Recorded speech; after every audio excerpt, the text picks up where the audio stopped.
Today, we have a very special episode of Professor of Rock. I'm going to get right into it. We lost a true musical genius recently. But I've been thinking about it, and genius simply doesn't cover it. For Brian Wilson, there should be a higher word or title for him that could never be bestowed upon anyone else in music history. Only him. In my opinion, he composed the highest vibrations in popular music, period. He was a light in a sometimes very dismal world, and his music will continue to cut through the darkest times, I'll tell you that. I've mentioned this before, but when I started doing interviews, I made a list of 15 legends that I wanted to have a deep conversation with before I left this earth. At the top of that list was Brian Wilson.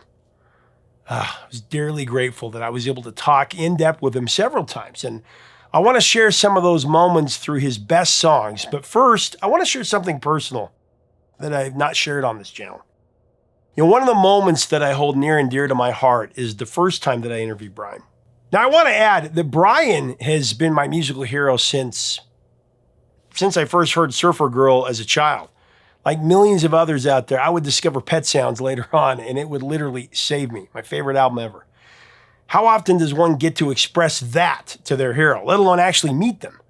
So given the opportunity to interview Brian, I wrote exactly what his music has meant to me. And I created this plaque with all my personal feelings, and I read it to him. I've never shown this before, but I think it's appropriate now. How does one even try to define Pet Sounds? It's 35 minutes and 57 seconds of absolute perfection. It's the personification of 1 billion angels in heaven singing in unison. If you've never listened to Pet Sounds all the way through, then you have not truly experienced the full power of music. Quite simply, it's the highest spiritual vibration that the human ear can possibly receive. Oh, that's wonderful. The historians all talk about the Brits invading the American airwaves with Beatlemania in 1964, but with Pet Sounds and Good Vibrations, Brian Wilson was the George Washington of rock and roll, winning the modern Revolutionary War by taking music to a level that the greatest minds would never have dreamed. Yes, the Beatles and George Martin are and were legends, but none of them could do everything, write, arrange, sing, and produce on the level that Brian could. He has unselfishly written the soundtrack to our souls. Love and mercy indeed. He is the master of the Pocket Symphony, the Bach of rock, the King of California, and the father of America's band. God only knows what we would be without him. Thanks, Brian Wilson. That's beautiful. I want to honor Brian, and what better way to do that than through his music? So today, I want to share my personal top 5 greatest Brian Wilson songs with his commentary behind them, including other members of the Beach Boys and special legendary guests paying tribute to Brian as well. So at number 5, I have Don't Worry Baby.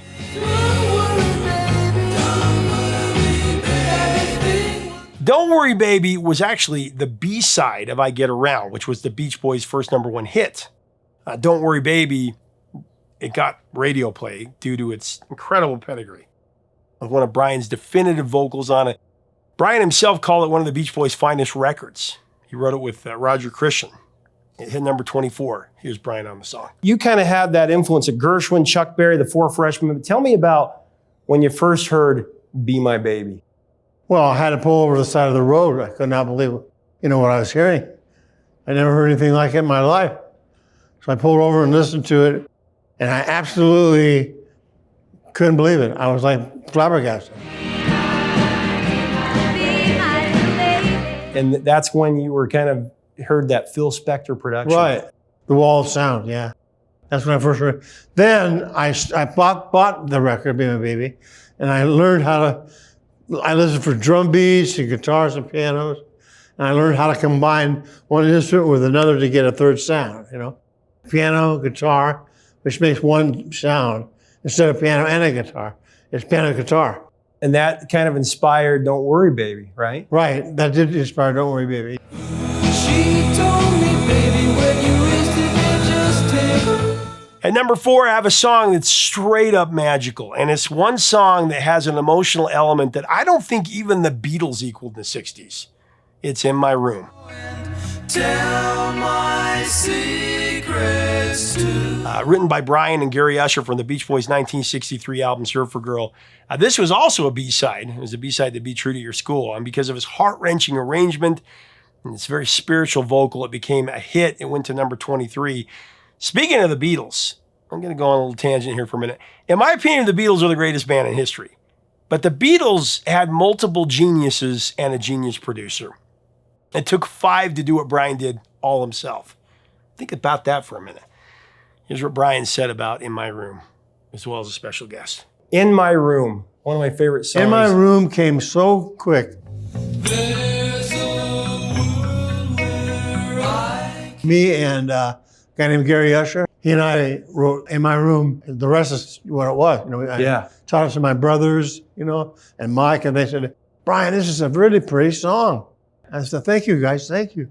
They said, no, we mean it. This is a very beautiful song. I think the first thing that really knocked me out was In My Room. Oh, yeah. And I knew the guy, I worked with a guy, actually there was one I worked with Brian, we were working with Gary Usher. And Gary lived across the street from those guys in Downey. And we could hear Chuck Berry coming out of one side of the house and the Letterman coming out of the other side of the house. And Gary was the guy that said, come on, let's put this together. For my number 3 pick, I'm going to go with a deep track. And I know I've already had 2 B-sides that were hits, but this is a real deep track. It's actually my personal favorite Beach Boys track ever. Surf's Up from the once unfinished masterpiece, Smile. Smile was the album, of course, it was supposed to follow Pet Sounds. It's when the Beach Boys and the Beatles were in a race to create the greatest album in history. And, Brian broke down before it was finished, and of course the Beatles put out Sgt. Pepper. I always wonder what would have happened to popular music had Brian finished Smile. Here's Brian on both Surf's Up and some other tracks from Smile. Well, let's talk about Smile for a minute. All right. You were I trying call to do that Smile. Teenage Symphony God. Van Dyke Parks was responsible for a lot of that music, He and I collaborated a little bit, but he has also a lot to say about music. And a lot of humor and things. What were you trying to say with Smile at the time? We were just trying to say we captured the mood of early America, which is the best part of the album, and then mid-America, and then Hawaii. So, it covered a span all the way from early America all the way to the present time in Hawaii. Very jovial album, too. Yeah.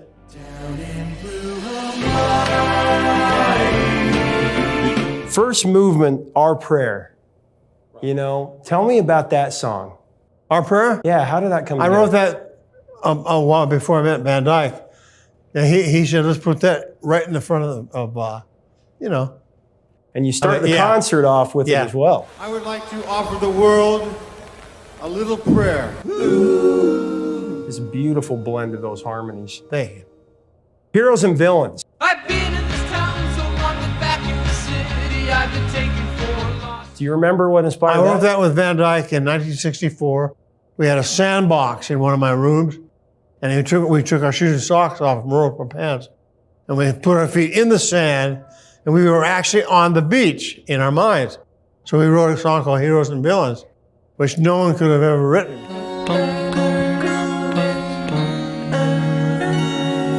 Beautiful song. Cabin Essence. That rock and roll waltz. Cabin Essence was a 3/4 wall. Bump it, jump it, jump it. 1, 2, 3, 1, 2, 1, 2, like that, yeah. Cabin essence time we have. What about Wonderful? Beautiful chord pattern. Wonderful. Wonderful was probably one of the sweetest songs he and I ever wrote. Yeah. One of the sweetest, happiest songs we ever wrote. Surf's Up. Let's talk about that track. That's my favorite. Surf's Up is? Yeah, my favorite You really song like it? of all time that you've ever done. Surf's Up? Yes. Surf's up. I have to disagree. I don't know. It's a good song, but it's too long. It just goes and goes and goes,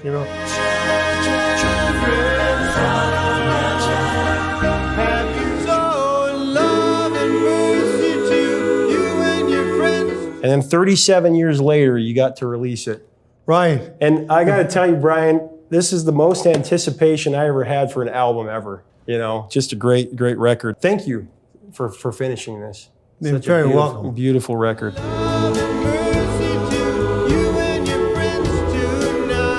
Coming in at number 2, I have the first song that I put on a mix CD for my wife when we were dating. It's kind of one of our songs. It's actually the Beach Boys dedicated it to us in concert for our anniversary. A special dedication of every song tonight for a couple of friends of ours, Adam and Leslie. 5 children, and you're having an anniversary, I guess in a week, so from the Beach Boys, and all of us here. Happy anniversary. All right. Pretty cool. God Only Knows. Do yourself a favor and listen to the a cappella version of this track, just the voices. I promise you will never be the same. I think you can find it on YouTube. Here's what Brian and co-writer Tony Asher and others said about God Only Knows. Rubber Soul came out. I've got a copy of it right here. Rubber Soul came out and you heard that, blew your mind, and you wanted to write an album of all great material. Yeah, I went to the piano after I heard Rubber Soul, and I started writing God Only Knows. Did you consciously plan a concept album, or did you just write songs? No, we didn't plan it. We just wanted to do an album that had ballads and rockers and, and rock ballads and stuff like that, A real heart and soul album. Right, it is a heart and soul album. Yeah, Yeah. very much. Yeah. This is an album that whenever I've gone through anything from happiness to sadness, Right. this is the album. One of my favorite albums of all time. Thank you very much. And many people's. But Very nice of you. let me ask you about why Tony Asher? Because he was in advertising. Why did you choose him to write that with? We met because I went to a recording session for some jingles that I had to record. And I somehow came upon Brian at, like the water cooler or the coffee machine or something. And I was in the hallways and there was Brian Wilson. And I thought, oh my gosh, that's Brian Wilson. So I said to him something really original, like, you're Brian Wilson. I talked with him. And he said, hey, come here and listen to something. Now, that's the kind of thing Brian does. And I said, you have a very, very good gift of gab, If we were in the studio today and he was working on something and we just appeared in the hallway, he would say, hey, you guys want to listen to something? I mean, he did it with the FedEx guy who would come to the door and he'd be mixing something or whatever. And then he'd take the thing and he'd slide. He'd say, oh, wait, come back. Tell me what you think of this. I love it. And at first you would say, Brian, the guy's a FedEx man. I mean, what are you doing? He doesn't really know anything about music. But then you stop and you say, wait a second. That's his audience. His audience is everybody. Right. Is every man. So why shouldn't he ask the FedEx guy? He feels like an ordinary guy, which is one of the reasons that so much of his music appeals to ordinary guys, I said, would you like to write a song with me? And he said, yeah. So we came over to my house and we wrote God Only Knows. He wrote the lyrics and I wrote the music. We did it in 45 minutes. It came faster than any other song I ever wrote. I remember it was pretty quick. Wow. If Bach were to write a pop song, Then he would write God Only Knows. most spiritual song ever written. I agree. I have to agree with you on that. Spirituality has played such a huge Right. part in your music. Right. Tell me about that. Spirituality? Well, I believe that God is music, So when you make music, that's God talking to you.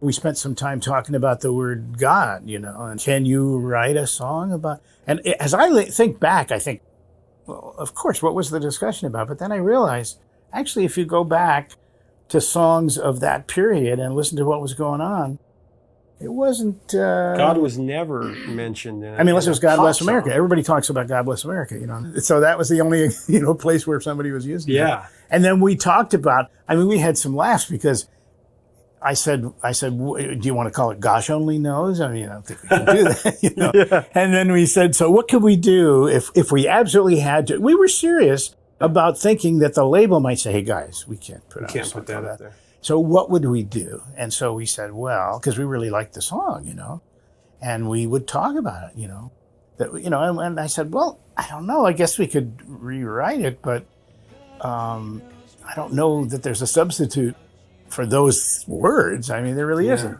So, and then at some point we started to get kind of slightly defiant about it, and screw them, if they don't like it. This is it. This is the way it's going to be. I just came in to hear him track something. And he finished about 2.5 hours. And I just thought, this is one of the best instrumentals I've ever heard in my life. And he went, okay, take a rest, comes back, and then says, okay, we'll put on French horns, a French horn player. Mm-hmm. Da, da, da, da, da, da, da, da, da, da. And then at the end of the record, I'm thinking 2/4. Da, da, da, and all of a sudden at the end of the record, it's da, da, da, da, da, da, da, da. And I'm going, what the hell is he doing? This is not flow.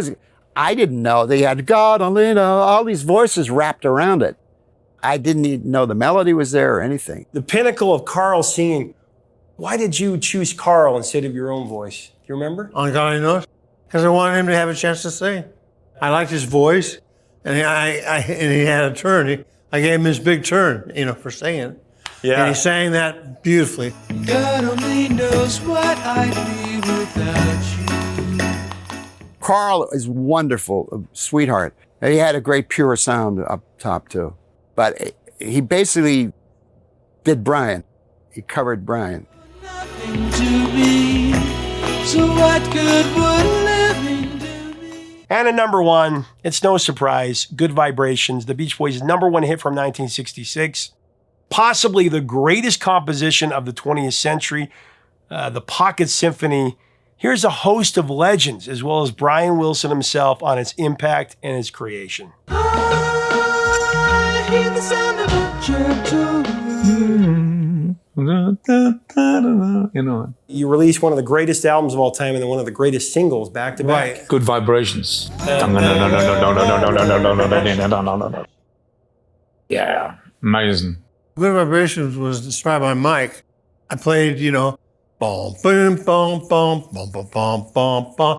He goes, hey, what if we said, I'm picking up good vibrations? I love the colorful clothes she wears. And I'm driving a Jaguar XKE on the way to the studio. And that good vibration. And she's giving me the excitations. $50,000 to produce, right? That's wrong. 25,000. 25,000? Yeah. 6 months to record, 15 different sessions, 90 hours of recording. Tell me about Brian in the studio. You guys were out on tour all the time. You come back, he's got these new songs. Tell me the memories that you have of him leading the studio. We worked hundreds of days, it seemed like. We worked a lot of overtime hours. So that's, boy. And Good Vibrations was probably the more important of the songs because it just sounded like a hit, The track was a composite of several different sessions that Brian did, including the theremin, and previously only used in movies, right? Scary Hitchcock movies and stuff like that. So it was a really brilliant choice. What brought about that? That was my brother Carl's idea. He wanted to. He said, why don't we use a theremin, a real spooky theremin? I said, sure. A really mystical sounding instrument. And the cellos, using it as a rhythm section. So I made up diddly, diddly, diddly, that kind of thing. That really, really.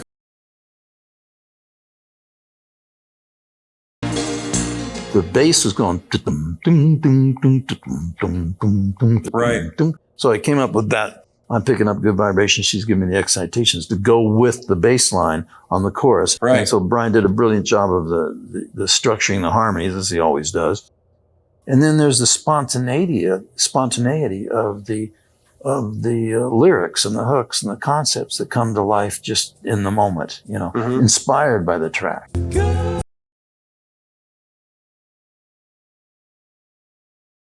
Going on. Good Vibrations was our answer to the psychedelic era that was going on at that time. It just happened to be, wildly successful too. We couldn't wait to hear the next Beatles record, and then it would inspire us and in turn influence them to do some stuff. And we were all listening to the Beach Boys and the Stones and seeing what they were all up to. And it was exactly what you said. We were all spurring each other on, goading each other into, bigger and better territory, higher ground. Beatles over across the pond coming back with that stuff, and then And then Brian Wilson doing his thing, and just some fun because we were all listening to each other and trying to compete and trying to keep the ball in the air. You know, you know what I mean? Reflections probably kind of came a little bit from that. That's very Brian Wilson. Yeah, but we had that was our answer. Yeah, it was. Coming back and to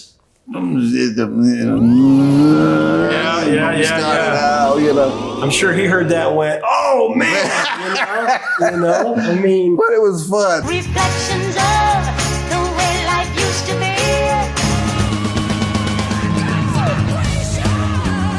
Now, you did a cover of Good Vibrations. How did you approach that? Well, you know, you don't mess with a song like that. You just want to get to the soul of it, be in touch with the most internal meaning of it. So we tried to do it and make it our own a bit, but not too much. Some songs are holy. Oh, They just are. He's the best, in my opinion, for overall, the guy that could do it all and do things that nobody quite did. If you could give the world a record with one song on each side that define your life, what would they be? I would put God Only Knows on the one side, and I would put Good Vibrations on the other side.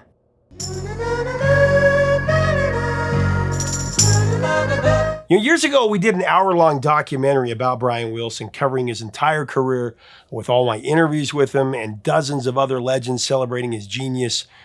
It's sitting on the shelf. We had several deals for it with various streaming partners, but they all fell through. I got to get it out there. Maybe I can put it out on the website. Let me know if you'd like to see that. Along with that, I have so many Brian Wilson stories, hilarious stories that involve many legends. They're stories that have never been told. Someday I'll have to share them. I'm going to share one more behind-the-scenes story before I wrap, though. The first interview I did with Brian was like 35 minutes long, which doesn't seem very long compared to my other interviews. They're like 2 or 3 hours, but apparently it's one of the longer interviews he'd done since the 80s. So when the interview was finished, I stood up and I went over to him and gave him some gifts that I brought for him. They were 4 freshman CDs, the 4 freshmen, and Brian flipped out. He loved them. So he looked up at me and he extended his hand and he said, will you help me up? And I did, and we took several photos, and then he said goodbye. His manager said, man, he must trust you. He doesn't let people, help him up. And he was walking out, and he told his personal manager, oh, that was a lot of fun. Then they had to come back into the room because the venue had locked us in. So he sat down, and he asked me to come over, and he said, I love the interview. And now the cameras were off at this point, but we had a Zoom recorder that captured this moment. That was a great interview, man. Hey, thank you. I appreciate the sensitivity of it. A very sensitive, meaningful interview.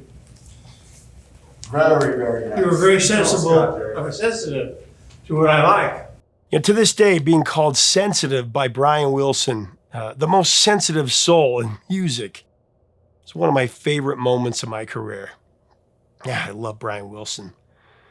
It's funny, one of my best friends teases me all the time. He said, when I woke up and knew that I would be meeting an actual Beatle, Ringo Starr, I wore my Brian Wilson is a genius shirt right here just to make sure everyone was straight. The funny thing is, the first thing that Ringo said to me is, you're right. He is a genius. We all knew it. Yeah, they always say never to meet your heroes. Well, I met mine, and I got to know him a little bit, and it changed my life. But it's Brian Wilson. I mean, what does anyone expect? I want to end with something that Brian told me, and I believe we showed this earlier. He said, and I quote, I believe that God is music. When you make music, that's God talking. Well, there can be no doubt that Brian Wilson was certainly God's musical messenger. God bless you, Brian.